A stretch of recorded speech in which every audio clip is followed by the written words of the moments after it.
সন্তোষ শর্মা কেন পলাতক ছিল 5ই আগস্টের পরে? কারণ তিনি নিজে জানেন অপরাধী। সন্তোষ শর্মা নিজে জানে আমি অপরাধী, কিন্তু আপনি তাকে অপরাধী বলছেন না, প্রশাসন অপরাধী বলছে না, জামায়াত তাকে অপরাধী বলছে না, বিএনপির কিছু নেতা সালাউদ্দিনের মতো লোকজন তাকে অপরাধী বলছে না। সেই বিনয় জর্জের মুখে আমি নিজে শুনেছি, ডেপুটি হাই কমিশনার বিনয় জর্জ, তার মুখে নিজে শুনেছি সন্তোষ শর্মার কথা। তারেক রহমানের উচিত বিএনপির এই নেতাদের বিরুদ্ধে অ্যাকশন নেওয়া, যে তারেক রহমানের উপস্থিতিতে সন্তোষ শর্মাকে বক্তব্য দিতে হবে কেন। গত 1 বছর আগে, পরবর্তীতে আমার যে কোনো কারণে এটা নিয়ে প্রসিড করা হয়নি, আমি কোনো একটা ইভেন ভারতের মানে দিল্লি ইউনিভার্সিটিতেও, আমি 3টা ইউনিভার্সিটিতে আমি একটা রিসার্চ প্রপোজাল আমি সাবমিট করেছিলাম। সেটা ছিল the rise of anti Indian sentiment in Bangladesh. এটা আওয়ামী লীগ পিরিয়ডে, শেখ হাসিনার সময়। এবং আমি আমার কয়েকটা মানে এক্স কলিগ, ওরা আমাকে সহযোগিতা করেছিল এই বিষয়ে। তো এখন আপনার প্রশ্ন হতে পারে কেন ইন্ডিয়ানই একটা ইউনিভার্সিটিতে কেন এটা আমি সাবমিট করেছিলাম? কারণ আমার ওই রিসার্চ, আমার যে প্রপোজালের মধ্যে অন্যতম একটা বিষয় ছিল, ফাইন্ডিং ছিল যে এই ভারতের এই কি বলা যায় যে সাউথ এশিয়া রিজনে ভারতের ব্যর্থতার জন্য সবচেয়ে বেশি দায়ী ইন্ডিয়ান র। ভারতের ব্যর্থতার জন্য ভারত সরকারের দুর্নাম, বিজেপির দুর্নাম বলেন, কংগ্রেসের দুর্নাম বলেন, তাদের সবকিছুর ব্যর্থতার জন্য। যেমন ধরেন বাংলাদেশে আমরা আওয়ামী লীগ পিরিয়ডে ডিজিএফআইকে যেভাবে আপনারা দোষী করতেন না, দায়ী করতেন না, ভারতের র হচ্ছে ওই রকম ভারতে কিন্তু অনেক বিতর্কিত একটা গোয়েন্দা সংস্থায় পরিণত হয়েছে। তো আমি এই জন্য বলবি যে আপনি যখন রয়ের কথা বলবেন, রয়ের কথা বলা, রয়ের সমালোচনা করা মানে আপনি ভারতের বিরোধিতা করা না। এটা ভারতের মানুষেরও বোঝা উচিত যে আমরা রয়ের বিরুদ্ধে কথা বললেই তোমাদের ভারতের বিরুদ্ধে কথা বলছি, এইভাবে তোমাদের চিন্তা করা উচিত না। রয়ের অতুৎসাহী কিছু কর্মকর্তা আছেন যাদের কিছু ভূমিকার কারণে এই বাংলাদেশে কিন্তু এন্টি ইন্ডিয়ান বা rise of anti Indian sentiment এটা হয়েছে। তো যাই হোক, আমি ওই লাইনেই কথা বলছি। তো বাংলাদেশে এই রয়ের মতো প্রতিষ্ঠান, যারা আপনি দেখবেন বাংলাদেশের সাধারণ পজিটিভ মাইন্ডেড বা কনস্ট্রাকটিভ চিন্তা ভাবনা যারা করে, বা দুই দেশের মধ্যে সত্যিকার অর্থেই দুই দেশের জনগণের, বাংলাদেশের জনগণের ভালো হবে, ভারতের জনগণের ভালো হবে, এরকম সেন্টিমেন্ট যারা বহন করে, এইরকম ব্যক্তিদের সাথে এই রয়ের লোকজন যোগাযোগ করেন। এরা যোগাযোগ করে খুঁজে বের করবে সন্তোষ শর্মা টাইপ ক্যারেক্টার। আপনি যে সন্তোষ শর্মার কথা বললেন, এই রয়ের সাথে তার কোনো যোগাযোগ আছে কিনা কি মনে করেন? এটা এটা আমি মনে করি এটা নিয়ে আসলে সন্দেহ থাকা উচিত না। কারণ সন্তোষ শর্মা আপনার গত আওয়ামী লীগ গভর্নমেন্ট পিরিয়ডে সন্তোষ শর্মার যত সম্পৃক্ততা দেখবেন, আপনি যদি ওই যে যত আলেমরা বন্দী ছিল, এই আলেমদেরকে যদি প্রশ্নপাত করেন, কয়েকজন অলরেডি আপনি স্বীকারোক্তি দিয়েছে, তারা সরাসরি এই সন্তোষ শর্মার উপস্থিতি টের পেয়েছেন। তারা ডিবি অফিসে, আপনি আমাকে বলেন সন্তোষ শর্মা ছিল কালবেলার সম্পাদক, তার পূর্বে সে কি ছিল? তার ব্যাকগ্রাউন্ডটা দেখেন, গত 20 বছর সে কোথায় কোথায় ছিল। সন্তোষ শর্মা ডিবি অফিসে ডিবি ইন্টারোগেশন সেলে কেন যাবে? সন্তোষ শর্মা গোয়েন্দা অর্গানাইজেশনের অধীনস্থ ইন্টারোগেশন সেলে গুম খুন যেখানে হোক, এই জায়গাগুলোতে গোয়েন্দা কর্মকর্তাদের সাথে তার যোগাযোগ কেন থাকবে? আমি নিজে, আমার কাছে প্রমাণ আছে, আওয়ামী লীগ গভর্নমেন্ট পিরিয়ডে কোন কোন গোয়েন্দা সংস্থার অফিসে সন্তোষ শর্মা যেত, কোন কোন গোয়েন্দা সংস্থার কোন কোন কর্মকর্তার সাথে সন্তোষ শর্মার কথা হতো, এটা আমার কাছে এভিডেন্স আছে। মানে আমি সত্যি কথা, অনেকদিন অনেক গুরুত্বপূর্ণ বিষয়গুলো থাকার কারণে এই বিষয়টা কেন জানি মাথায় আসেনি। এই সেদিন গতকালকে ইলিয়াসের পোস্ট থেকে মাথায়, আরে এই সন্তোষ শর্মা, আমি যখন মানে আমি মনে করি সন্তোষ শর্মা নিজেই নিজের পায়ে কুড়াল মেরেছে। মানে উনি এতদিন যথেষ্ট আন্ডার কাভারে ছিলেন, বাট একটা কথা আছে না যে প্রতিটা অপরাধী একটা সময় দেখবেন যে তার অপরাধী চিহ্ন রেখে যায়, বা তিনি সুযোগ তৈরি করে দেন তার কিছু মানে বিষয় মানে গোপন প্রকাশ করার জন্য। সন্তোষ শর্মাকে যখন আমি তারেক রহমানের একটা প্রোগ্রামে, তারেক রহমানের উপস্থিতিতে যখন দেখলাম তৈলবাজি করছে, এবং আরেকটা জায়গায় দেখলাম যখন জামাতের প্রোগ্রামে সে বক্তব্য দিচ্ছে, এই দুই ভিডিও দেখার পরে আমি রীতিমতো সে তো গিয়েছে হিন্দু বৌদ্ধ খ্রিস্টান ঐক্য পরিষদের, মনে হয় যতটুকু সে সাধারণ সম্পাদক হিসেবে সেখানে তো রয়ের প্রতিনিধি হিসেবে যান। বাংলাদেশে, আচ্ছা আপনি আমাকে উত্তর দেন, বাংলাদেশের হিন্দু বৌদ্ধ ঐক্য পরিষদে সন্তোষ শর্মা কে? Who is he? তার চেয়ে যোগ্য লোকের অভাব পড়েছে? উনি কেন ওখানে? উনি সাংবাদিক। তাকে যোগ্য মনে করে আপনি তাকে একটা পরিচয় দিবেন, আপনি সে কি সাংবাদিক? যদি সাংবাদিক হয় ওখানে কেন গেছে? আর যদি তিনি যদি সাংবাদিক হয়ে থাকেন, তাহলে তিনি পালাবেন কেন? আমাকে আপনি উত্তর দেন এটা আমাকে। একটা জার্নালিস্ট পালাবে কেন? সন্তোষ শর্মা কেন পলাতক ছিল 5ই আগস্টের পরে? কারণ তিনি নিজে জানেন অপরাধী। সন্তোষ শর্মা নিজে জানে আমি অপরাধী, কিন্তু আপনি তাকে অপরাধী বলছেন না, প্রশাসন অপরাধী বলছেন না, জামায়াত তাকে অপরাধী বলছেন না, বিএনপির কিছু নেতা, সালাউদ্দিনের মতো লোকজন তাকে অপরাধী বলছে না। সে কিন্তু নিজেও স্বীকার করে অপরাধী। কেন স্বীকার করে? তার তার মানে মানে তিনি স্বীকার করার আগেই তার প্রকাশ পেয়ে গেছে। কি জন্য? তিনি পলাতক ছিলেন। একটা মানুষ অপরাধ না করলে কেন পালাবে? বাইতুল মুকাররমের খতিব কেন পালিয়েছিলেন? কারণ তিনি অপরাধী ছিলেন। এই সন্তোষ শর্মা কেন পালিয়েছিলেন? তিনি অপরাধী ছিলেন। এবং বাংলাদেশের আমার মতো মনে হয় যারা অনেক জনগণ আছে তারা জানতো তিনি পলাতক দেশের বাইরে। আমি জানতাম দেশের বাইরে তিনি পলাতক, কারণ তার মতো অপরাধী বাংলাদেশে যে থাকতে পারে এটা আমি কল্পনা করিনি। সেই লোক হঠাৎ করে আপনার স্টেজে বক্তব্য দিচ্ছেন। তারেক রহমান, আমি চিন্তা করি তারেক রহমানের উচিত বিএনপির এই নেতাদের বিরুদ্ধে অ্যাকশন নেওয়া, যে তারেক রহমানের উপস্থিতিতে সন্তোষ শর্মাকে বক্তব্য দিতে হবে কেন? কেন ওই জায়গায় আর কোনো হিন্দু লোক ছিল না? সে যদি সভাপতি হয় সেক্রেটারি বক্তব্য দিত, জয়েন্ট সেক্রেটারি বক্তব্য দিত, আরো 10 জন লোক বক্তব্য দিত। ও কেন বক্তব্য দিবে? যেই লোক সরাসরি রক্তপিপাসুর ভূমিকায় ছিল, যে ব্যক্তি আলেমদের প্রতি নির্যাতন করেছে, যিনি সরাসরি গোয়েন্দার রয়ের প্রেসক্রিপশনে গোয়েন্দা অর্গানাইজেশনগুলোতে তিনি কাজ করেছেন, সন্তোষ শর্মা, আপনি আমাকে বলেন যে সন্তোষ শর্মার মতো কয়টা সাংবাদিক, আপনার সব বললাম কয়টা সাংবাদিক না, আপনার কোন মানে আওয়ামী লীগ পিরিয়ডে যত সাংবাদিক ডিজিএফআই বা আপনার ডিবি বিভিন্ন গোয়েন্দা প্রতিষ্ঠানগুলোতে যারা যেত তারা একজন ভালো মানুষ বলেন? আপনি বলেন তারা যাবে কেন ওখানে? আপনার একটা কজ থাকতে তবু, কি কজ? একজন সাংবাদিকের ওখানে কাজটা কি? তিনি কেন যাবেন? তার সাথে পলিটিক্যাল উইং এর ডাইরেক্টরের সাথে এত সম্পর্ক থাকবে কেন সন্তোষ শর্মার? ওয়াই? সাংবাদিক হিসেবে থাকাটাও অস্বাভাবিক কিছু না, যেতেই পারে সাংবাদিক। হ্যাঁ, বাট তার পারপাসটা ছিল কিন্তু সাংবাদিক হিসেবে তার সাথে রয়ের সম্পর্ক আছে কিনা সেটা ইম্পর্টেন্ট। এবং সাংবাদিক হিসেবে তার সন্তোষ শর্মার আপনার সে কালবালা পত্রিকাটায় তিনি মানে এই পত্রিকাটা নিয়েছিলেন শুধু তার কানেকশনের একটা বেস তৈরি করার জন্য। আপনি একজন একটা শোনেন, প্রকৃত ইন্টেলিজেন্স আমরা বুঝি না। আমরা ওই ডিজেপিতে চাকরি করলে, ওই ডিবিতে চাকরি করলে, এসবিতে এনএসআইতে চাকরি করলে, বা রতে চাকরি করলে, বা আপনার ওই মোজাদে চাকরি করলে, জব করলে আমরা তখন মনে করি এই গোয়েন্দা। প্রকৃত একটা গোয়েন্দা দুইটা রোল থাকে, একটা কোভার্ট, একটা হচ্ছে ওভার্ট। আপনি ওভার্ট যারা তাদেরকে আপনি চিনেন, কোভার্টদেরকে আপনার কখনো চেনার কথা না। এই সন্তোষ শর্মা হচ্ছে কোভার্ট রোলের ব্যক্তি। তিনি, আপনারা কিছু গোয়েন্দার রোল থাকে যে আপনি যেমন ধরেন আপনি রয়ের একজন এজেন্ট, বা আপনি একজন মোজাদের এজেন্ট, অথবা কেজিবির একজন এজেন্ট, কিন্তু আপনি কি করবেন? আপনি একটা ইউনিভার্সিটি প্রফেসর হিসেবে কাজ করছেন। ওই যে শাহরুখ খানের আপনার একটা মুভি আছে না, যেটা ওই যে আপনার সে কি বলে, যে যেখানে সে একটা ইউনিভার্সিটি কলেজের শিক্ষক হিসেবে কাজ করেন, বাট তিনি থাকেন একজন মেহুনা। তো এটা কিন্তু রিয়েলিটি।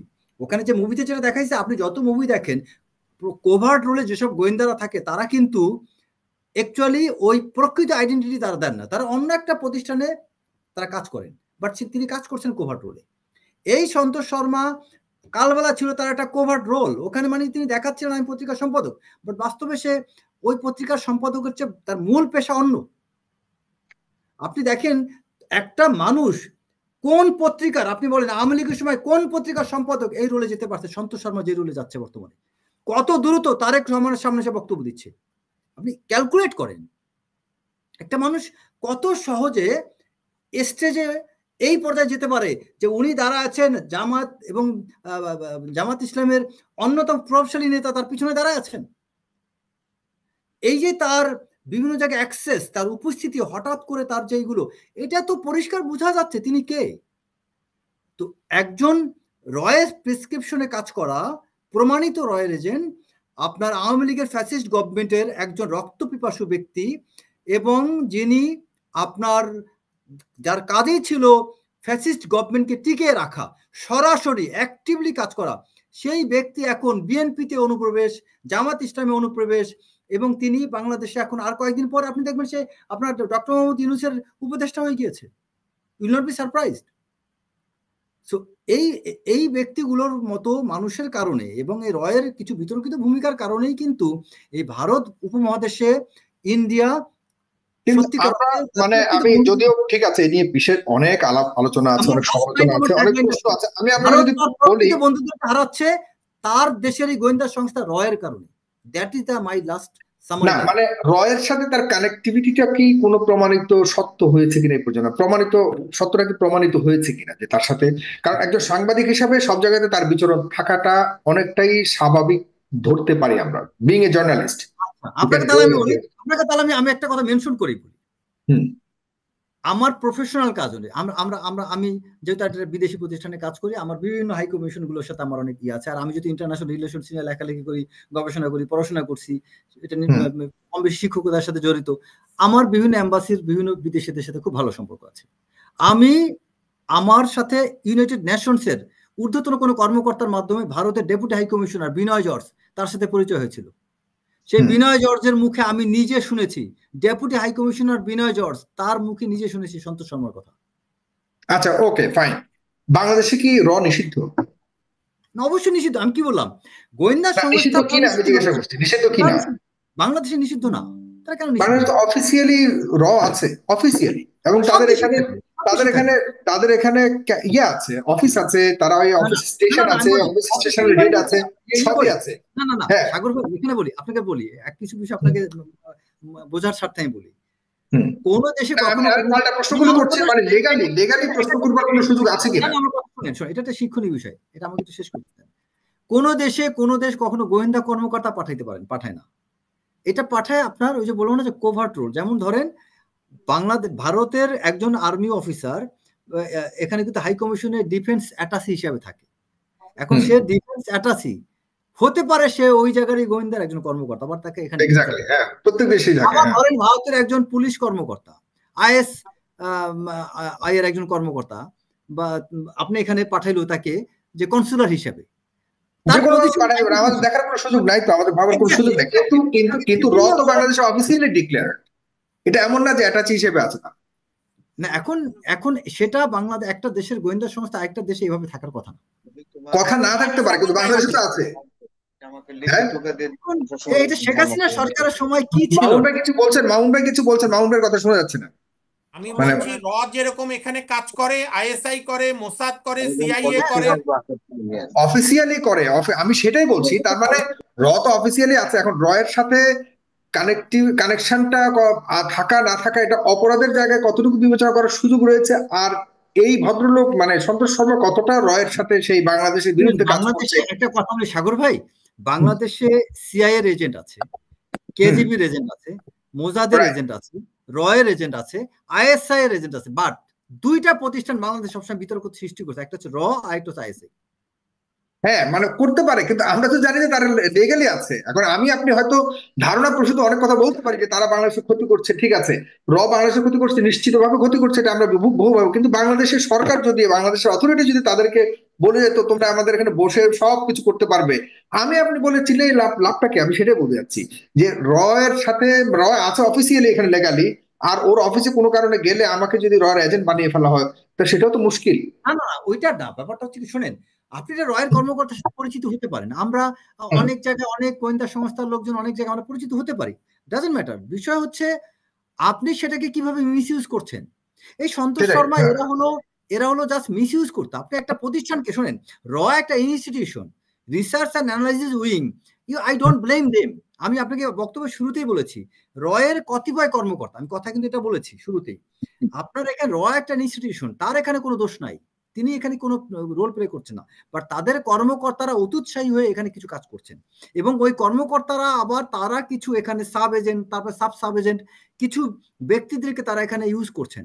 এখন বিষয় হচ্ছে কোন একটা অ্যাঙ্গেলে আপনি তাদেরকে, আমি বলি তারা রাইট, কিন্তু আমার দেশের জনগণ এই দেশে জন্মগ্রহণ করে এই ভূমিতে খেয়ে এই ভূমিতে থেকে তারা কি করে এই দেশের মাটির সাথে বিট্রে করতে পারে?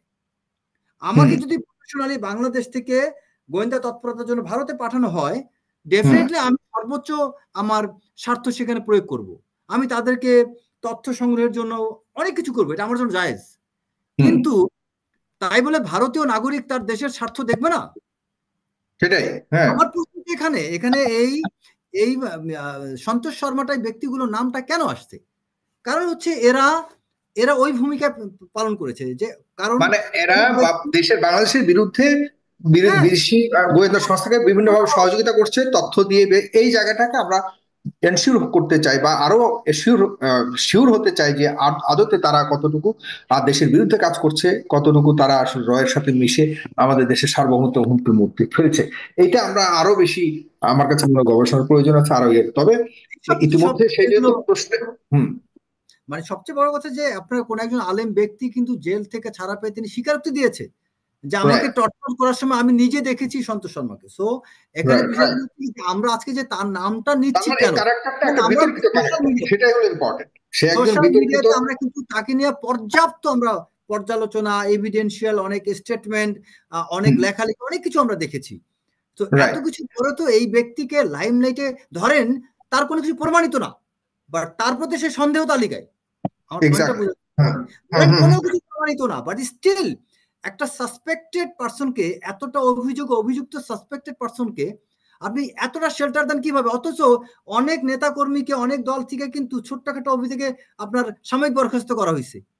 এই ব্যক্তি একটা রাষ্ট্রের সাথে এত বড় সন্দেহজনক মানে রাষ্ট্রদ্রোহিতা করে মূলক অভিযোগে অভিযুক্ত সেই ব্যক্তিকে আপনি স্টেজে বক্তব্য দেওয়ার সুযোগ দিচ্ছেন, আর বিভিন্ন দলের নেতা কর্মী ছোটখাটো ভুল ত্রুটির কারণে, ছোটখাটো অভিযোগের কারণে আপনি তাকে অব্যাহতি দিয়ে দিয়েছেন। তাহলে তার জোরটা কোথায়? এই জোরটাই হচ্ছে প্রমাণ করে দেয়ার ইজ সামথিং। তার এই খুঁটির জোরটাই প্রমাণ করে এই তার যে আপনার যেটা ইনভিজিবল যে একটা পাওয়ার, তার ইনভিজিবল পাওয়ারটাকেই বাঙালি মনে সন্দেহটা আরো বেশি উদ্বেগ করাচ্ছে। স্পষ্ট। জি, আপনাকে অনেক ধন্যবাদ। আমি তাহলে একটু বিদায় নেব ভাই, আমার একটু ধন্যবাদ। জি, অবশ্যই আপনাকে আমি প্রথমে দিয়েছি, কারণে অনেক ধন্যবাদ। প্রিয় দর্শক, আপনারা একমত কিনা জনাব মেজর রেজাউল করিম রেজার সাথে আপনাদের মতামত জানাবেন। আজকে